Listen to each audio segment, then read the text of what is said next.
What's up guys, welcome back to How to Rip. This is Kale here, and today we're going to cover one of the most requested topics of the year, and that is how to take off and generate speed. Let's get into it. If you're new here, this is Lesson of the Week, a show where we dissect a new surf tip every single week, looking at the art of surfing. So make sure you subscribe to the channel now so you don't miss out.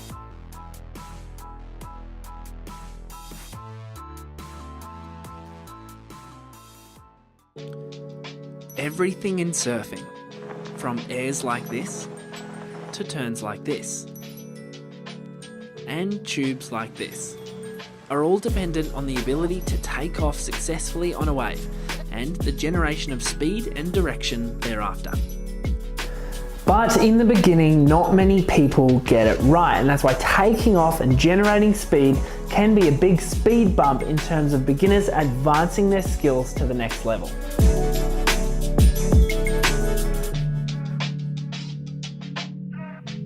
In order to take off successfully on a wave, a surfer must be in the right position to catch it. Sometimes, in the beginning stages of your surfing career, this might mean being in front of the whitewater of a wave. But today we're going to focus on catching a wave before it is broken, just like this.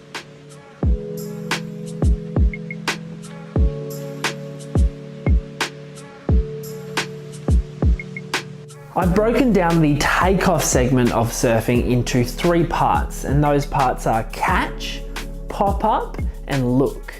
The catch refers to catching the wave in the right spot, but also being ready to adjust your pop up accordingly. And of course, the pop refers to that pop up, arguably one of the trickiest parts of any sort of beginner surfer's career, and arguably the more detailed of the three. And the last one, of course, the look, refers to where you look during the takeoff and of course after you get to your feet. Many people only think about the pop part of taking off, but I'm here to tell you that the other two components, the catch and the look, are both integral to you successfully getting up on a wave every single time. Let's look at the catch component of standing up and generating speed. Positioning yourself on your surfboard with the nose of the board just outside the water is going to be key when paddling into a wave. See here as the surfer paddles strongly into the wave right in the pocket. He's not too close to the breaking whitewater, but he's not too far away either. Being in this zone is crucial to a successful takeoff. Something very, very crucial to note is how the surfer has been picked up and lifted by the wave first before he initiates his pop-up. Often, beginners try to take off too soon and end up falling off the back of the wave, like this. In this example, the surfer feels under his chest that the surfboard is well and truly picking up the energy of the wave, and he is about to be catapulted down it. This catch component is crucial to understand before we move on to the pop component.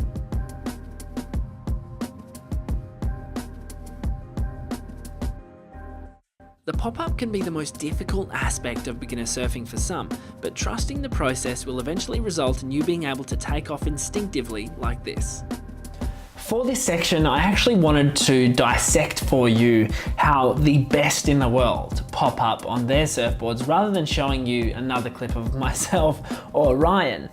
So this is from the WSL event at Kelly Slater's wave pool. Obviously a very controlled environment and a good place for us to actually examine how professional surfers take off. So the first surfer we have here is Carissa Moore.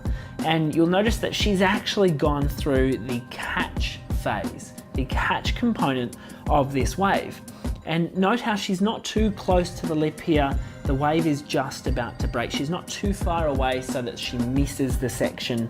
She's right in the golden zone, essentially. So see, now that Carissa feels the lift of the board, which indicates that she's on the wave, she brings her hands down below her chest. So her elbows come up to the sides and they actually grab the rail almost, so almost the tips of the fingers might be curved over the rail. A lot of people say this doesn't happen, but if you watch professional surfers, oftentimes the fingertips are close to the rail or wrapping over it. Ideally, you do actually want most of the hand on the deck of the board itself to prevent slowing down or catching too much water with your hand and it getting in the way. But notice how she's actually down here to the side of the board and she's going to press up in a moment here. So notice also how her chest is lifted in this point. This is really key, and a lot of people don't develop enough musculature in their back to be able to do this properly. She's caught the wave, she's gone through the catch component, she's ready to pop up. So first thing she does is elbows come up, boom, and then she's going to lift her chest and she'll slowly bring her feet through. So notice that position there. So see how the hands there, the fingers, are almost wrapping around the deck of the board there. And notice how she's used those as almost like a position of contact with the surfboard to actually lever herself and lever her front leg through. See how it's going to come through her hands like a yogic movement. It's going to come through her hands onto the deck of the surfboard. Right there. See how quick that whole takeoff process was. Her feet have landed in the perfect position. Her front foot is in the center of the board. Her back foot's going to be near the tail where she can generate a lot of speed and flow and control. And her core is switched on throughout this whole time. So let's have a look at another surfer.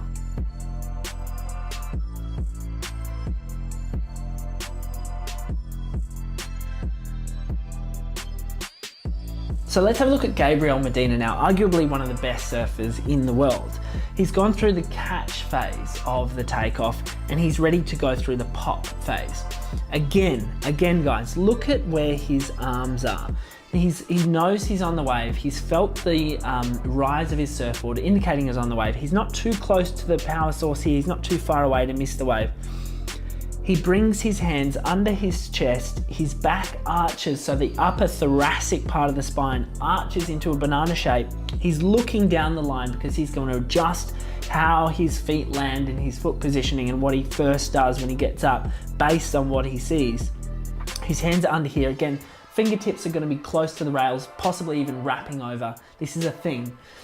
And he's going to use his arms, use all the strength that he's built in his arms over that time as a lever on which to swing his front leg through. For him, it's going to be his right foot. He's going to swing that through to land on the deck of the board.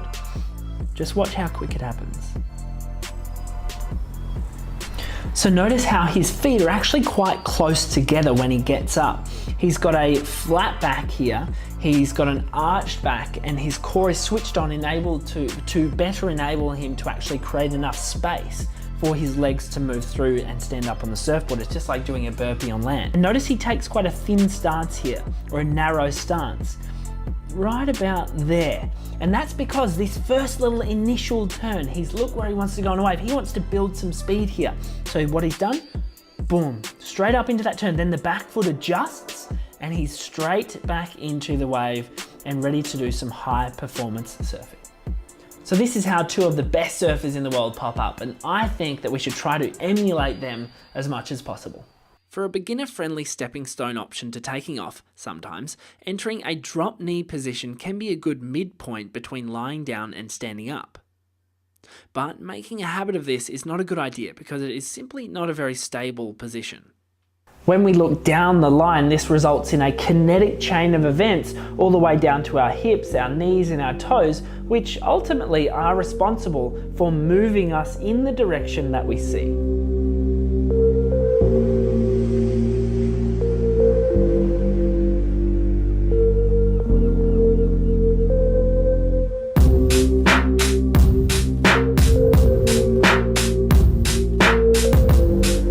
The last component of the takeoff ties in with the generation of speed for the rest of our wave. It turns our takeoff into a valuable tool which affects the rest of our ride. The look is basically where you set your eyes to during the takeoff. This is important because, as we've said in all our past videos, where you look is where you go.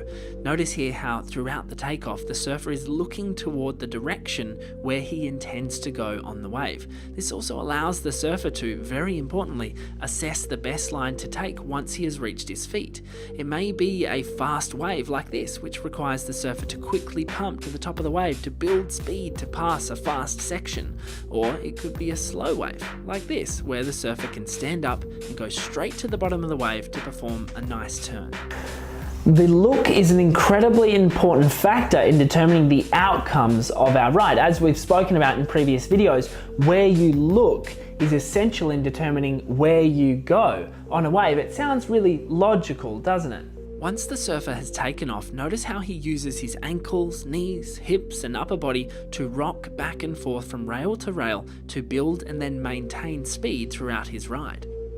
Often, the initial turn once he has stood up is to get back to the top of the wave and into the pocket. Now this is done to harness all the power the wave has to offer and is the position where the most speed points can be earned. By going up and down the wave on the board, he's able to generate a stack load of speed which he can unload into an awesome turn. So what do you guys think? Hey, if you enjoyed this video, please consider subscribing to the channel. Hit that like button down below. If you want to stay up to date with me and my daily surfing experiences, come and join me over on Instagram at Kale's Broccoli. It's on your screen now. And hey, let me know in the comments below what else you want to see on the show. What are you struggling with? Your comments direct us in terms of determining the type of content we produce each week. We'd really appreciate it. Thanks for tuning in. We'll see you next time.